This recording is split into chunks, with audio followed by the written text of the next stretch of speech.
Oi, pessoal, tudo bem? Meu nome é Tamily Soares, eu sou psicóloga e eu gostaria de abordar aqui com vocês sobre o transtorno obsessivo compulsivo. Então, vamos dialogar um pouquinho, falar quais são as principais características dessa condição, bem como os seus sintomas. A gente precisa, primeiramente, ter em mente que nós temos aí, né, as pessoas que sofrem do TOC, elas têm pensamentos ou impulsos que atuam de forma muito intrusiva, de forma muito persistente e repetitiva na mente. Então, esses pensamentos, eles podem aparecer de diversas formas, como frases, como cenas, como imagens, dentre outras possibilidades. Então, é sempre interessante a gente entender que o conteúdo, normalmente, desses pensamentos, geralmente, eles são percebidos como impróprios pela pessoa, né? E isso traz muito sofrimento, além de serem impróprios, eles são muito estranhos. Então, podendo até gerar diversos sentimentos, né? Sentimento de frustração, de raiva, de nojo, de medo, né? De culpa, dentre outras possibilidades. Isso depende muito e varia de cada ser humano. E normalmente esses pensamentos, eles podem ser de diversos tipos. Então, eu vou tentar abordar algumas possibilidades aqui, mas isso varia, né, de cada pessoa. Então, por exemplo, o que a gente percebe muitas vezes?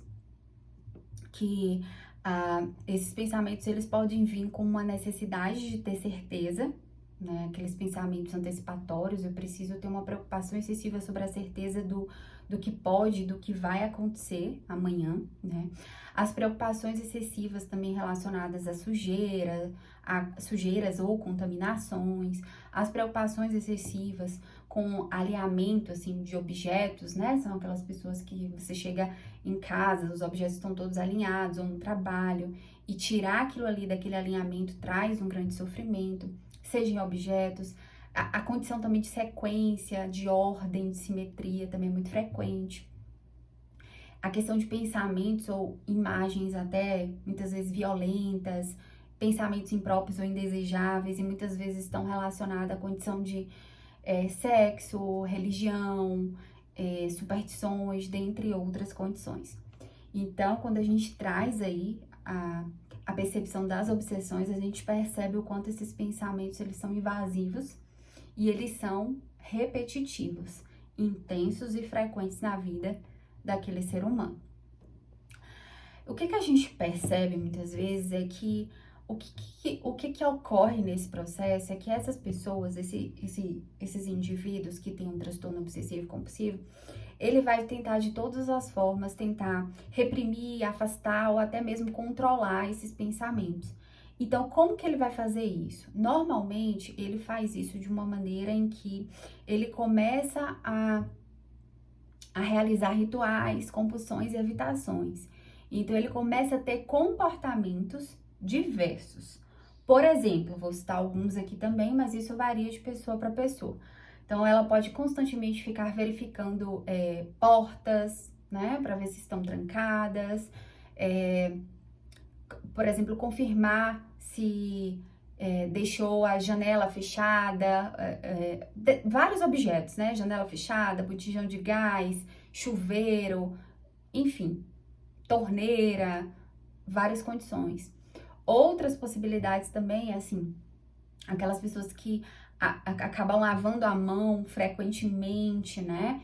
E esse frequentemente leva tempo, começa a machucar as mãos. A gente tem também uma outra condição que é o perfeccionismo extremo nas atividades realizadas, aquelas ações repetitivas com frequência e que, de certa forma, faz com que a pessoa não consiga otimizar o seu tempo, perde muito tempo nessas verificações, nessas condições, dentre outras possibilidades. Então, tudo isso a gente percebe, assim, né, clinicamente, o quanto traz um cansaço muito grande, um desgaste emocional muito grande, restringe demais a vida desse ser humano, a vida pessoal, a vida ocupacional, a vida familiar, a vida social, além de trazer um prejuízo para a qualidade de vida e o bem-estar. Então, o que a gente percebe aqui, o que vale ressaltar, que eu acho que é extremamente importante, é que as pessoas que sofrem de TOC, se você apresenta esse tipo de manifestação, A grande dificuldade, o grande prejuízo que talvez você alimente muito e que aumenta essa condição, seja de pensamentos obsessivos ou de comportamentos compulsivos, é que muitas vezes os pensamentos é como se você tentasse acreditar neles, né? E não é nem se você tentasse acreditar, você acredita nesses pensamentos de forma intensa, né? São pensamentos muitas vezes antecipatórios de uma ação, então você antecipa uma ação que vai acontecer, é o que a gente chama de fusão, pensamento, ação. Então o que que acontece? É como se você acreditasse que esses pensamentos fossem muito reais. Você não entende que esses pensamentos são apenas pensamentos. Então, esses pensamentos na sua mente, eles são muito reais, não só de acontecer, mas de fato vir pensamentos extremos sobre essas possibilidades. Por exemplo, o pensamento, se estou pensando isso, então é real, né?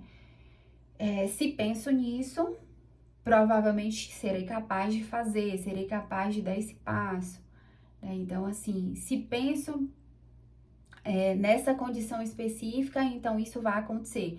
Então, esses pensamentos, você começa a acreditar de forma muito intensa neles, você acaba dando uma supervalorização nessa condição, de forma, né, que a gente considera extrema, traz, então, a repetição desses pensamentos, bem como a manutenção deles, né? Então, por isso que é importante a gente ter isso em mente. Então, para finalizar, a gente tem que pensar no tratamento, né? Não adianta a gente falar em transtorno obsessivo compulsivo e não colocar aí a condição de tratamento. Então, a condição de tratamento, ela é eficaz, especialmente com a terapia cognitivo-comportamental. Lembre-se que se libertar desse medo e dessas limitações é um grande investimento, né? Para modificar e direcionar aspectos da sua vida para outro caminho, um caminho que a gente considera saudável.